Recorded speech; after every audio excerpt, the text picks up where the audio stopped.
It is a review of Daku Maharaj. Just 2 hours 30 minutes run టైమ్తో present ఇప్పుడు థియేటర్స్లో తెలుగులో రిలీజ్ అయింది.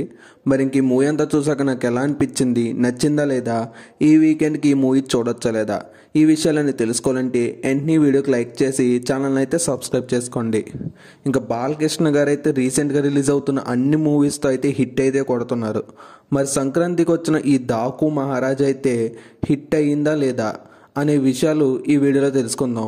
మన ఛానల్లో గేమ్ చేంజర్ మూవీ రివ్యూ కూడా ఇచ్చాం, ఒకసారి ఈ వీడియో అయిపోయాక ఒకసారి దాన్ని కూడా చెక్ చేయండి. ఇంకా ప్రజెంట్ ఈ మూవీ బేసిక్ స్టోరీలోకి వెళ్తే మన దాకు మహారాజ్కి ఒక చిన్నపిల్లకి ఒక లింక్ అయితే ఉంటుంది. ఆ చిన్నపిల్లకి మన దాకు మహారాజ్కి సంబంధం ఏంటి అనే విషయాలు తెలియాలంటే ఇంక ఈ మూవీ చూడాల్సిందే. నేనేమి స్పాయిలర్స్ చెప్పట్లేదు. సో ఇంక ఈ మూవీ బేసిక్ స్టోరీ లైన్ అది. ఇంక ఈ మూవీలో ప్లస్ వచ్చేసి బాలకృష్ణ గారి యాక్టింగ్ కొత్తగా కనిపించారు అండ్ బీజిఎం కూడా అదిరిపోయింది అండ్ కొన్ని సాంగ్స్ కూడా బాగున్నాయి అండ్ ఎలివేషన్ సీన్స్ కూడా బాగా వర్కౌట్ అయ్యాయి అండ్ ఫ్లాష్ బ్యాక్లో చూపించే స్టోరీ కూడా కనెక్ట్ అవుతుంది.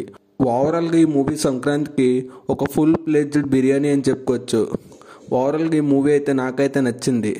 ఇంకా ఫ్యామిలీతో కలిసి చూడొచ్చు అంటే చూడొచ్చు, అడల్ట్ కంటెంట్ ఏమీ లేదు. ఈ వీడియో కానీ మీకు నచ్చితే లైక్ చేసి ఛానల్ సబ్స్క్రైబ్ చేసుకోండి.